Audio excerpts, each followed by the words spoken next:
Jean-François Faure, bonjour. Bonjour. Merci de nous accueillir. On est proche de chez vous. Tout à fait. Donc vous êtes avec nous pour CGPM et notre clientèle particulière, vous avez compris, étant les gendarmes. On est là pour placer et expliquer le concept de Veracash, de l'or. Aujourd'hui, on se pose des questions. Est-ce que l'or est une valeur refuge, comme on l'entend tout le temps? Est-ce que c'est comparable à de l'immobilier d'investissement? Est-ce que déjà, là, vous pouvez nous donner quelques précisions et d'autres sentiments sur votre projet? Ok. Alors pour parler en fait déjà de ce que l'on propose, parce que là on parle de Veracash, on parle de Hocoff, hein, c'est aujourd'hui un petit groupe d'entreprises et on a en conservation à peu près 700 millions d'euros sous forme de métaux précieux, donc de l'or et de l'argent métal. Donc voilà, 7 tonnes d'or, 70 tonnes d'argent métal. Et en fait, pourquoi nos clients en sont arrivés à acheter des métaux précieux et aussi par notre biais? C'est parce qu'effectivement, ils considèrent que dans le contexte dans lequel on se trouve aujourd'hui, l'or est une forme de monnaie, quasi-monnaie, une monnaie qui ne dit pas son nom, et pourtant qu'il y en ait bien une, parce que sur le coup, l'or est une monnaie depuis à peu près 5000 ans. C'est ça. Les Égyptiens, il y a fort longtemps, l'utilisaient déjà. Et aujourd'hui, ça redevient une monnaie qu'on va utiliser dans certaines transactions qui peuvent être des transactions internationales ou des transactions des fois entre individus, peut-être pas en France, peut-être pas en Europe, mais dans des pays où l'or est une vraie culture. Voilà. Et ce qu'on oublie de dire, c'est qu'aujourd'hui, finalement, peut-être l'essentiel du marché de l'or, c'est avant tout les bijoux. Un peu plus de 60%, et finalement en grande partie l'Inde, la Chine, le Moyen-Orient, etc. Et donc quelque part, souvent on se dit mais le cours de l'or, comment il est fixé? Le cours de l'or en fait c'est l'offre et la demande, et c'est plutôt sain. C'est entre un mineur ou quelqu'un qui est capable de recycler de l'or et le prix qui est prêt à payer en face quelqu'un qui va l'acheter pour faire des bijoux, peut-être en Inde. Donc c'est la réconciliation entre un mineur et un futur marié indien qui va offrir un bijou.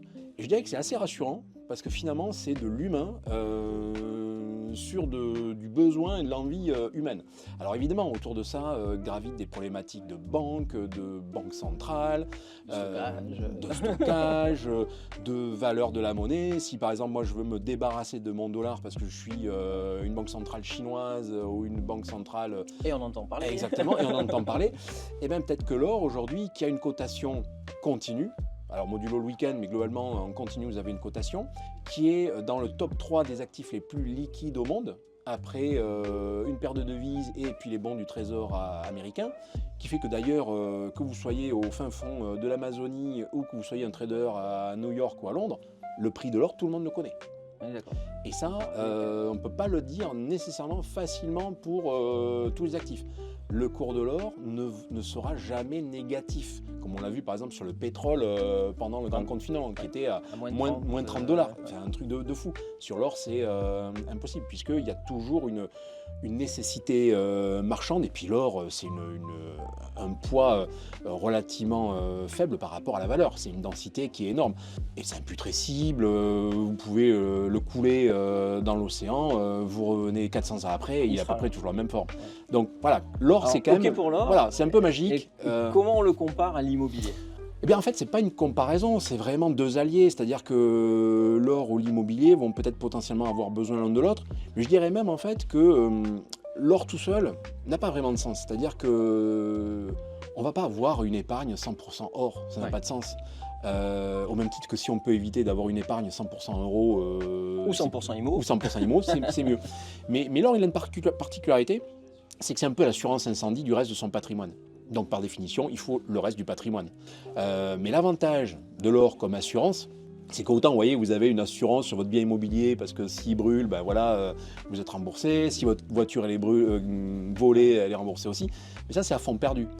Le petit truc cool de l'or, c'est que lui, il n'est pas à fond perdu. C'est-à-dire que ce qu'on achète aujourd'hui, ok, ça va fluctuer. Là, en ce moment, on est quasiment à 3000 €, 3000 $. Il y a encore 2-3 ans, on était à 1500, 1600. Et pour autant, en 2000, on était à 200. Mais peut-être qu'on pourrait baisser de nouveau. Mais finalement, en fait, ça, c'est pas comme ça qu'il faut l'appréhender. Parce que l'or, finalement, on ne va le vendre que quand on est un peu le couteau sous la gorge, pieds et poings liés, contraint.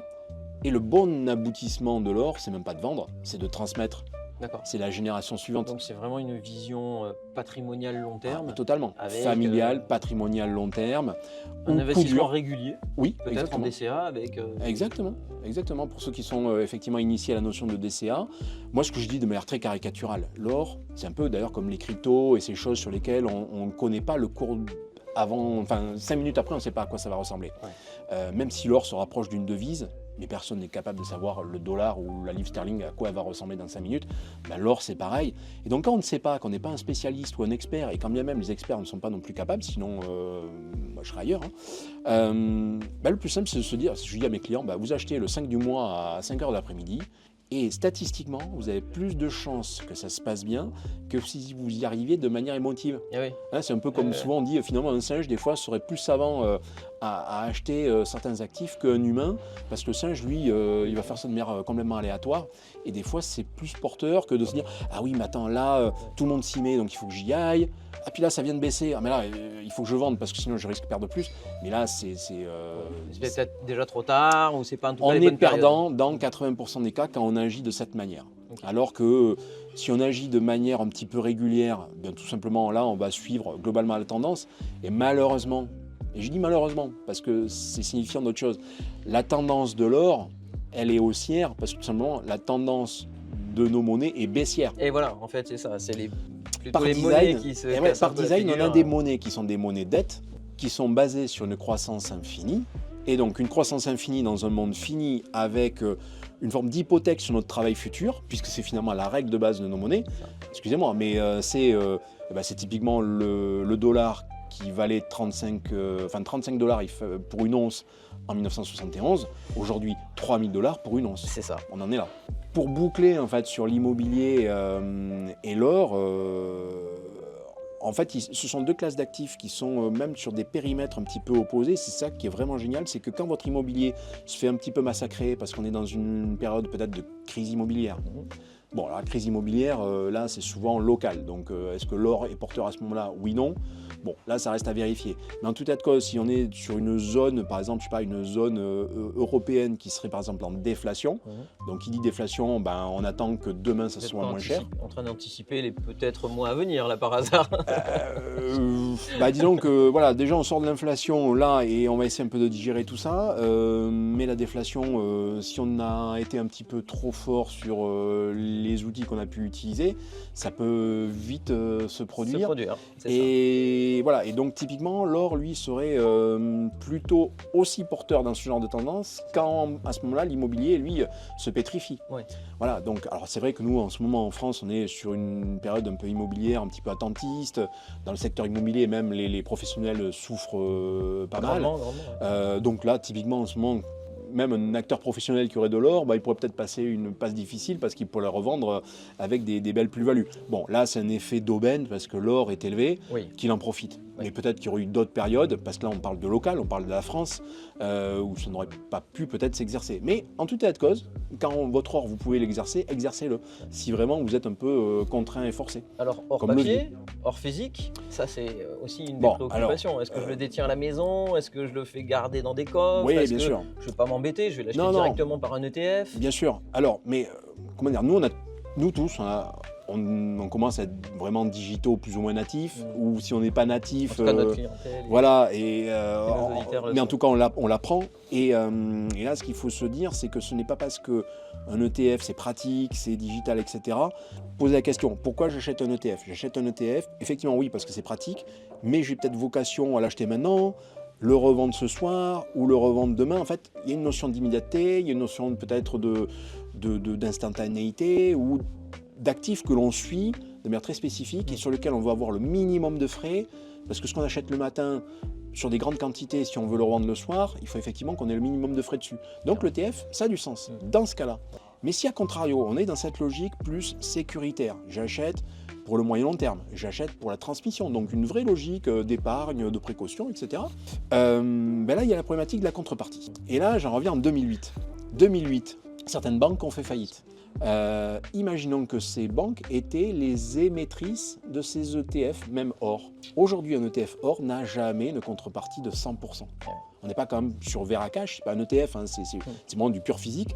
On n'est pas sur un modèle où un client qui a 1 kilo chez nous, il y a strictement dans nos coffres l'équivalent de ce kilo, même s'il est mutualisé avec d'autres kilos, d'autres clients, mais à un moment donné, tout est à sa place. Sur l'ETF, tout le monde a acté et tout le monde a admis que c'est pas comme ça que ça fonctionnait. Et d'ailleurs, en ce moment, c'est ce qu'on voit. Et là, par rapport à l'actualité, c'est très bien de poser la question, c'est qu'il y a un afflux massif d'or vers les États-Unis parce que tout le monde commence un petit peu à paniquer. Et là, tout le monde est en train de se dire, oui, mais est-ce qu'il y a assez d'or? Et donc là, le COMEX... Ils vont auditer Fort Knox, là. Oui, mais ça va être hyper drôle. Ça va être drôle, ouais. Mais peut-être que ça sera à sa place. Mais et quel impact vous pensez qu'il peut y avoir dans un cas ou dans l'autre? Parce que c'est quand même un élément fort. Là, j'espère pour eux quand même que l'or est à sa place. Mais ce qui va se passer certainement, et parce que basiquement, je pense que les comptes étaient peut-être mal tenus, c'est que cet or, il a été loué et peut-être à plein de monde. C'est-à-dire que justement, pour reparler des fameux ETF, et c'est le cas de l'or de la Banque de France aujourd'hui, il va être loué à des grandes banques internationales qui vont créer ces véhicules. Donc vous avez par exemple un Morgan Stanley qui va créer un ETF Gold, backé sur, je sais pas, de l'or de la Banque de France par exemple, ou de l'or de la Fed, de Fort Knox. Mais vous pouvez avoir une banque concurrente qui peut faire la même chose, c'est le même or. Alors quand il y a un audit de la première banque, ah ben c'est bon, l'or il est à sa place. Quand il y a un deuxième audit de l'autre banque, mais pas au même moment, ah ben c'est bon, l'or est à sa place. C'est ça le mais truc. je caricature. Bon, c'est ce qu'on redoute là. Si les audits se passent au même moment. Et voilà, c'est ce qu'on espère finalement. Mais en fait, ils le savent tous. Ils le savent tous. C'est juste, je vais pas dire que c'est un jeu de dupes, mais les banquiers savent très bien qu'ils louent de l'or et ils ne l'ont pas acheté en propre. C'est juste une couverture, voilà. Et ils savent très bien qu'ils sont potentiellement pas les seuls à l'avoir loué. Donc certainement que les 8000 tonnes sont à leur place, enfin 4000 et quelques, etc., plus 4000 ailleurs. Mais quelque part, il y a une forme d'hypothèque de plusieurs sur ces... J'ai entendu même parler de couloirs entre certains organismes américains à New York. Alors ça, c'est qui permettrait de dire à des banques qu'elles ont des coffres avec de l'or, et puis un couloir qui permettrait de réalimenter s'il fallait. Enfin, c'est un peu imagé, et j'ose espérer que ce n'est pas physiquement comme ça. C'est physiquement comme ça. Mais si c'est réellement comme ça, bon voilà, on a un vrai sujet. Au-delà du fait aussi qu'il y a, et ça s'est produit, il y a eu quelques lingots qui étaient fourrés en tungstène quand il y a eu quelques contrôles. Ça, on n'est pas à l'abri de ça, mais limite ça, c'est le propre de toute banque centrale, ça peut arriver avec la Banque de France. Bon voilà, après c'est vrai qu'à un moment donné, il faut quand même, moi c'est ce que me disait ma mère, tiens tes comptes quoi. Donc j'espère qu'ils le font aussi. On quoi. verra. Voilà, exactement. On verra. Dernière question concernant Bitcoin. On dit que c'est l'or numérique. Comment, alors votre entreprise, nous la soutenons, nous le préconisons pour notre clientèle et nos amis de la défense et du personnel de la défense, parce que c'est une façon simple d'investir dans l'or et avec une forme digitale. On aime beaucoup chez nous Veracash, on préconise Veracash, pas de détention à la maison, etc. Donc ça, on laisse chacun d'entre vous aller voir comment ça fonctionne. Mais concrètement par rapport à Bitcoin. Ah oui, alors, il faut déjà, moi je vais quand même prendre un exemple pour bien marquer les esprits. Et moi il faut dire qu'à la base, je ne viens pas du monde de la finance, je ne viens pas du monde de l'or, et même initialement ça ne m'intéressait pas.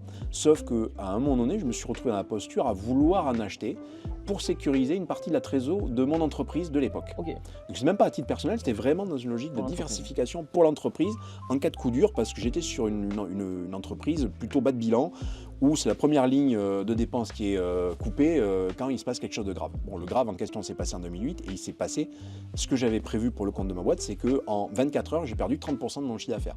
Peugeot, Renault, Citroën ont coupé les contrats parce qu'ils ne se projetaient pas le lendemain dans de l'export. Donc ils ont récupéré... Donc ils ont dit, bon stop, on arrête. Et moi, en fait, quelques années auparavant, j'avais acheté de l'or, pas de la meilleure manière parce que justement, il n'y avait rien de bien en France pour en acheter. Et je me suis dit, mais quelle pourrait être la bonne manière d'acheter de l'or en France, notamment quand on est une entreprise, mais finalement par extension quand on est un client et qui va être digital natif. Aujourd'hui, un jeune de 18 à 95 ans, il n'a peut-être pas nécessairement envie d'avoir de l'or à la maison. Et je vous explique pourquoi, et l'exemple, maintenant, le passé récent nous a donné raison. On prend le grand confinement.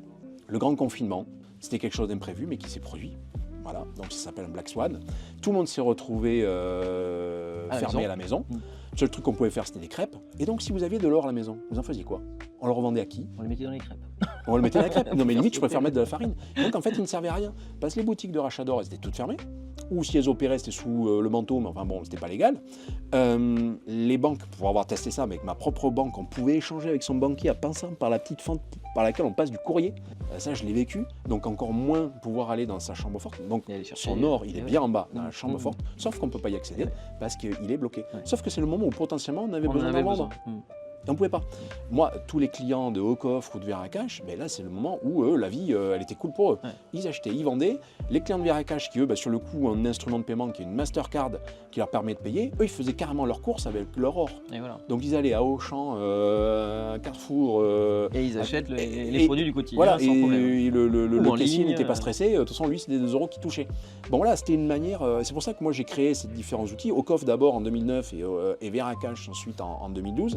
C'est justement pour remettre l'église au centre du village dans un contexte qui est celui du 21e siècle. C'est OK, l'or physique, il doit être sécurisé. Donc dans ce cas-là, le sécuriser, nous, dans des zones de haute sécurité comme les ports francs de Genève. Aujourd'hui, c'est le cas où on a 300 mètres carrés, on garde 7 tonnes d'or, 70 tonnes d'argent métal.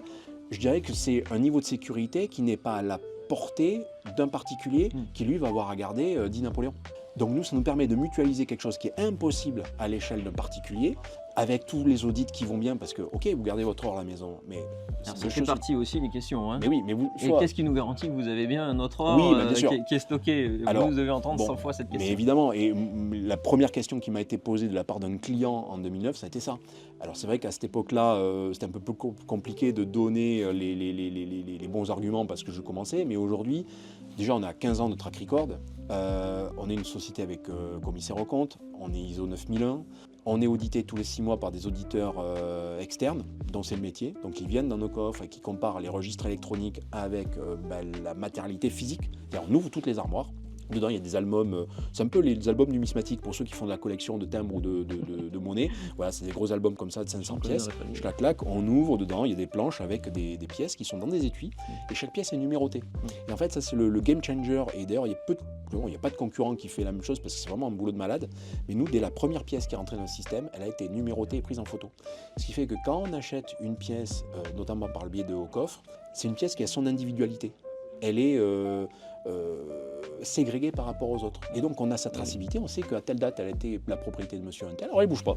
Sa vie, elle va la rester, probablement rester dans tel album, telle armoire, telle chambre forte. Et c'est la propriété à une époque de monsieur un tel, qui l'a revendu, c'est devenu monsieur Tartampion, etc. Et ça en fait c'est une manière un peu moderne de faire les choses, tout en ayant l'assurance sur le reste et qui est indispensable. Et de l'autre côté, moi ça me fait toujours rire, je me dis mais moi on m'a demandé, et de manière légitime, voilà, est-ce que l'or est bien à sa place?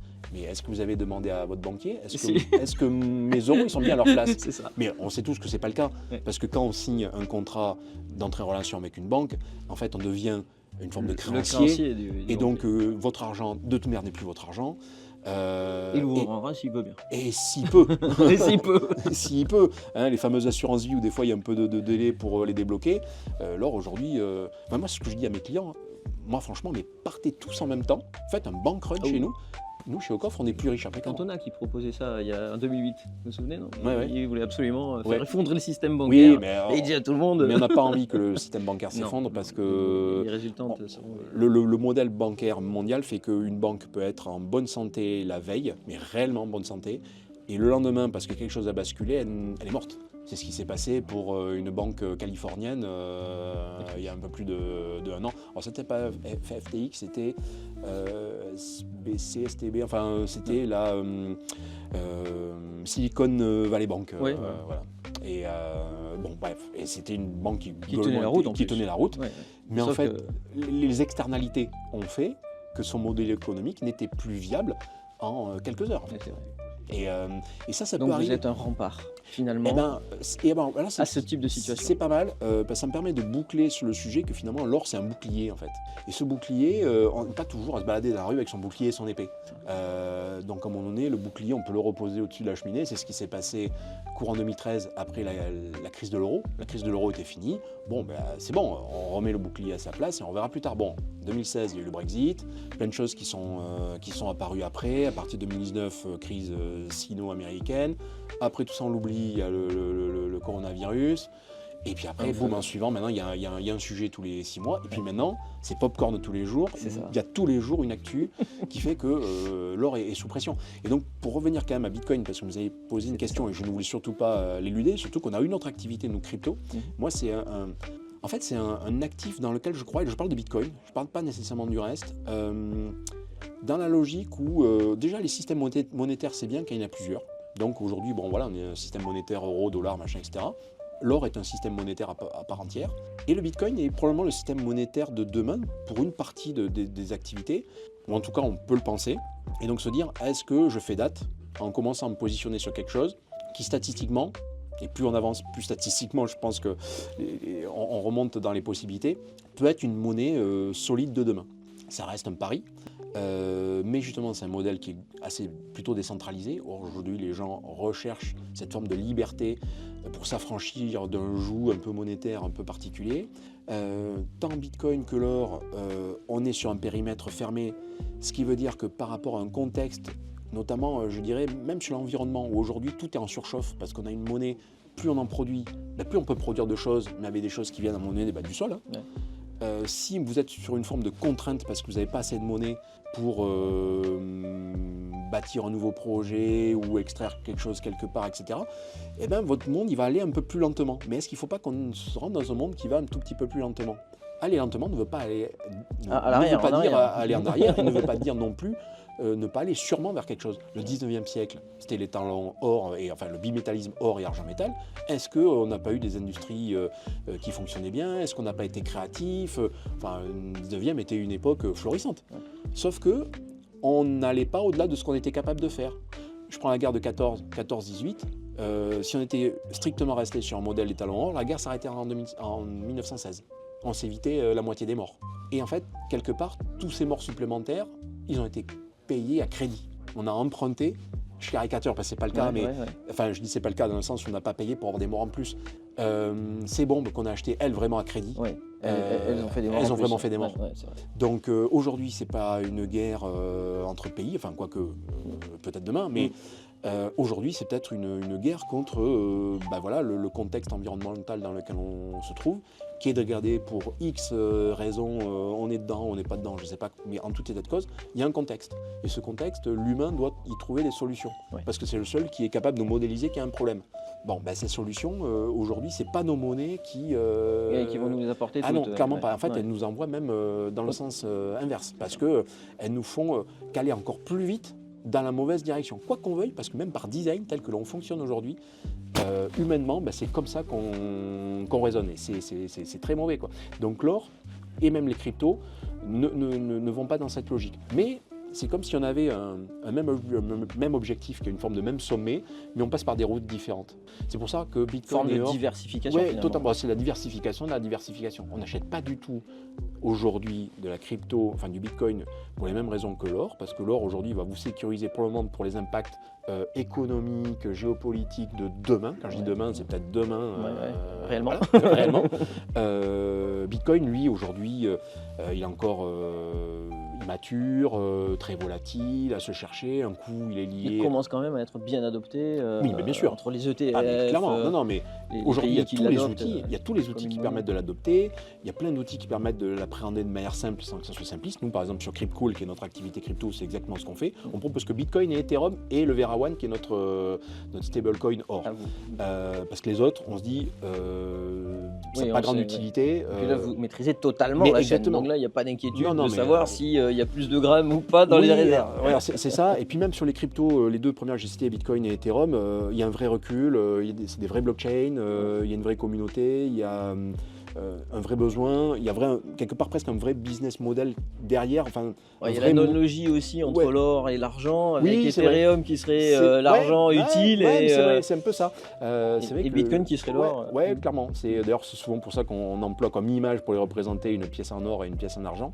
Parce que Bitcoin, c'est plus effectivement peut-être une forme de frère de l'or dans quelques dizaines d'années.